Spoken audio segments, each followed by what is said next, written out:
पुढचा क्वेश्चन आहे यस काय बघा I is equal to integration cos raise to 4x dx आहे.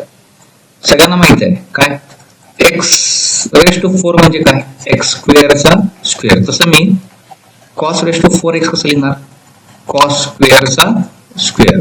समजते म्हणजे मला इथे एक सिस्टीम समजली काय आय इज इक्वल टू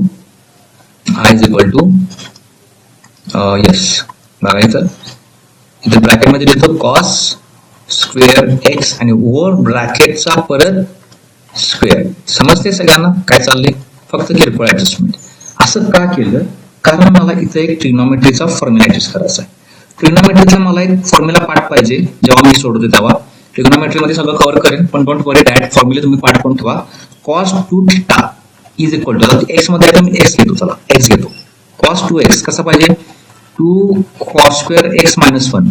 हे चार फॉर्म्युले आहेत कॉस डबल अँगलचे कॉसचे डबल अँगलचे चार फॉर्म्युले आहेत. ठीक आहे त्यातला मी एक उचलला. आता हे थोडंसं मला इथं कॉस स्क्वेअर दिसाले म्हणून मी कॉस स्क्वेअर वाला घेतला कारण तर मला कॉस स्क्वेअर दिसाले. आता मला कॉस स्क्वेअर दिसाले तर मला हे 2 नको आहे -1 नको आहे. मग एक पार्ट इकडे आणतो. हा -1 तिकडे गेला का होणार 1 plus cos 2x is equal to 2 cos square x. आता पण 2 पण नको आहे म्हणजे काय जाणार 1 प्लस कॉस 2x अपॉन हे 2 is equal to cos square x.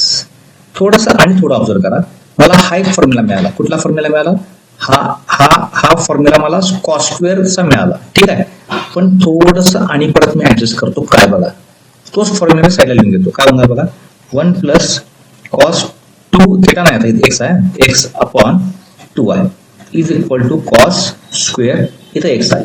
इथे मी एक लाईन टाकतो दोन्हीकडं आणि काय बघा इथं या इक्वल टू च्या राईट साईडला ट्रिग्नोमेट्री एकच आहे. या इक्वल टू च्या लेफ्ट साईडला या पूर्ण सगळ्या रेशो मध्ये ट्रिग्नोमेट्री कॉसवाली एकच आहे. जरा ऑब्झर्व करा या एक्सचा कोएफिशियंट हे स्क्वेअर कॉस आहे. या एक्सचा कोएफिशियंट काहीच नाही म्हणजे काय आहे 1 आहे. बघा हा 1 आहे आणि इथं या एक्सचा कोएफिशियंट कोण आहे हा 2 आहे 1 2 आहे. समजते याचा अर्थ राईट साईडला 1 असेल तर इकडे 2 येणार. मग राईट साईडला 2 घेतला तर इथं काय येणार 4 येणार. बघा घेऊन बघतो हे बघा cos square as it is 1 plus cos as it is upon 2 as it is. फक्त मी काय करणार फक्त मी ऍड करणार इथं सिंगल अँगल डबल व्हायला. तर डबल अँगल घेतला तर काय होणार डबल अँगलचा बघा 1 इथे घेतला 2 इथे घेतला 2 इथं आला तर बघा 1 चा 2 आलाय तर 2 चा काय होणार 4 होणार म्हणजे तो 4x. That's it. हा एक फॉर्म्युला मला यूज करायचा आहे पुढे. ठीक आहे म्हणजे मला हाय फॉर्म्युला लागणार हाय फॉर्म्युला हे चेक करा हे आणि हे. ठीक आहे 2 टिक्के द्या. जरा व्यवस्थित लिहून काढा तुम्ही आणि हे लिहून घेतलं तर तुम्हाला समजून जाईल. ठीक आहे थोडं टप्प्याटप्प्यानं बघा फॉर्म्युला मेन फॉर्म्युला हाय डबल अंडरलाईन केलेला. ठीक आहे तर I is equal to integration हे बघा ब्रॅकेटचा स्क्वेअर आहे मला माहिती आहे ब्रॅकेटचा स्क्वेअर आहे. कॉस स्क्वेअर एक्स काय आहे बघा कॉस स्क्वेअर एक्स हे बघा काय हा फॉर्म्युला काय तर 1 प्लस कॉस 2x अपॉन 2 झालं. आता इथं बघा हा जो 2 अपॉनचा आहे तो स्क्वेअर होऊन बाहेर काढला तर काय होणार हा होणार 4 वरती 1 इंटिग्रेशन. कारण इथं काय नाही याला मल्टिप्लाय केलं याला जर का मी असं मल्टिप्लाय केलं 1 काय बिघडणार आहे तर 1 पण स्क्वेअर करून बाहेर काढला. आता 2 गेलं बाहेर काय झालं 1 प्लस कॉस 2x होल ब्रॅकेटचा स्क्वेअर हे dx. आता हे मला कोणासारखं दिसाले तर हे मला दिसाले a plus B bracket square. मग a कोण आहे a हाय बी कोण आहे बी हाय. ठीक आहे मग तसं करा बघा इथं काय होते आय इज इक्वल टू 1/4.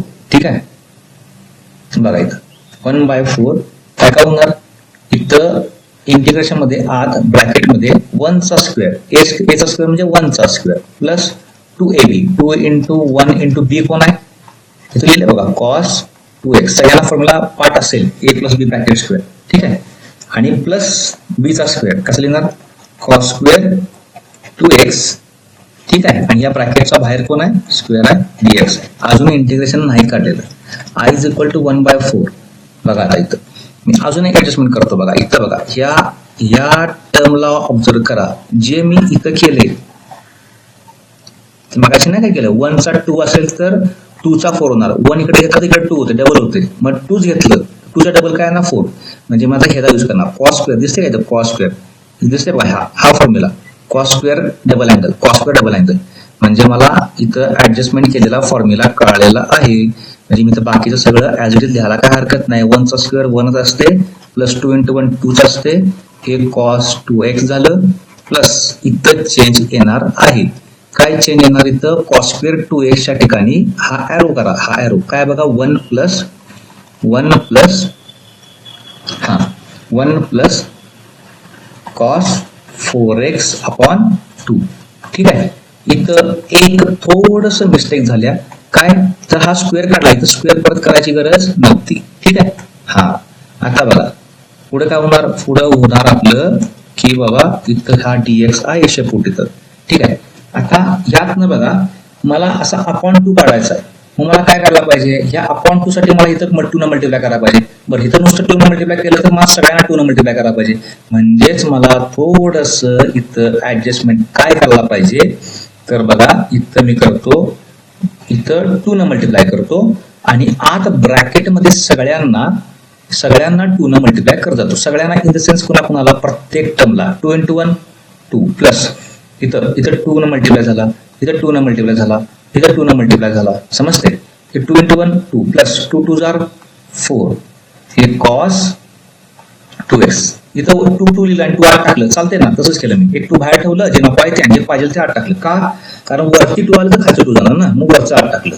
जर काही वरती असतं तर मग खालचं टाकलं असतं, तशी काही गरज नव्हती. ठीक आहे. झालं. प्लस हे 2 ला 2, इथलं 2 आणि इथलं 2 गेलं. पाहिलं काय? 1 प्लस कॉस 4x आणि ह्याला मी ब्रॅकेट घालतो आणि बाहेर dx. तर बाहेर काय झाले? बाहेर झाले I is equal to 1 × 1 1 4 2 जार 8. ठीक आहे. अजून इंटिग्रेशन नाही काढलं. आता मी जर काय विचार केला तर मी इथं इंटिग्रेशन काढू शकतोय. कसं करणार बघा, इथं कुठलं सिम्प्लिफिकेशन करायची गरज नाही. हे 2 जर का मी ब्रॅकेटमध्ये इंटिग्रेशन सगळ्यांना दिलं, इथं दिलं, ठीक आहे, इथं दिलं, इथं दिलं. एक मिनिट, इथं बघा 2 आणि 1 काय असते? 3 plus 4 cos 2x plus cos 4x. म्हणजे काय केलं माहिती आहे मला, इथं सिंगल नंबर दिसला इथं आणि इथं, तो फक्त मी ऍड करून घेतला. आता परत करतो.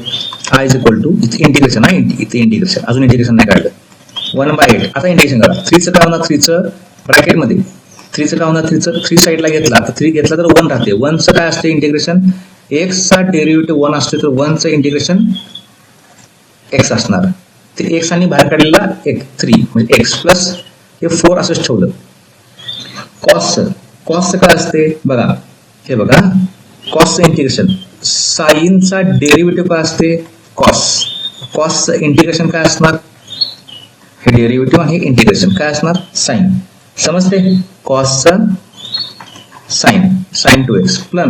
पण असं नाही जाणार कॉस 2x, पण इथं 2x x नाही, तर 2x आहे. कॉसचा साइन आला, पण कॉसच्या अँगलचा डेरिव्हेटिव्ह तो डिवाइड करायचा असतो. मग अशी सांगितलं मी, x असेल तर 1 लिहिला, x असेल तर 1 लिहिला असता खाली, पण त्याचा काही इम्पॅक्ट पडला नसता. पण आता कोणा 2x चा 2 साईडला काढा आणि x चा डेरिव्हेटिव्ह मल्टिप्लाय करा म्हणजे 1.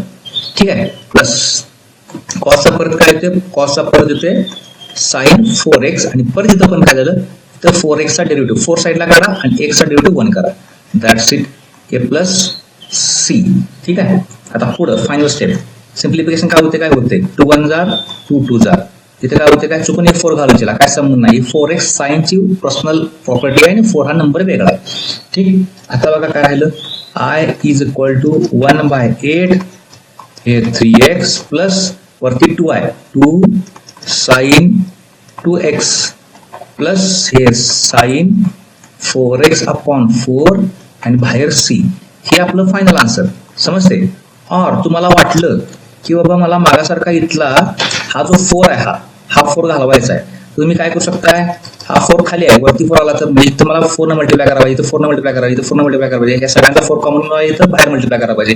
हा काढण्यासाठी मला इथं 4 न मल्टिप्लाय करायला पाहिजे. म्हणजे काय होणार बघा, 1/8 इंटू इथले तो 1/4 आणि आत घेऊन जावा सगळ्यांना 4 4 12 प्लस 4 2 8 आणि हा 4 आणि हा 4 गेला म्हणजे काय झालं? Sine 4x. That's it.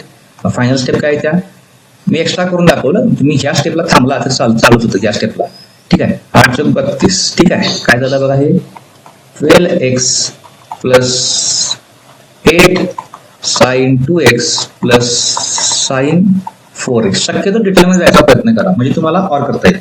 एक तर हे आन्सर आहे, नाहीतर हे आन्सर आहे. समजते? ठीक.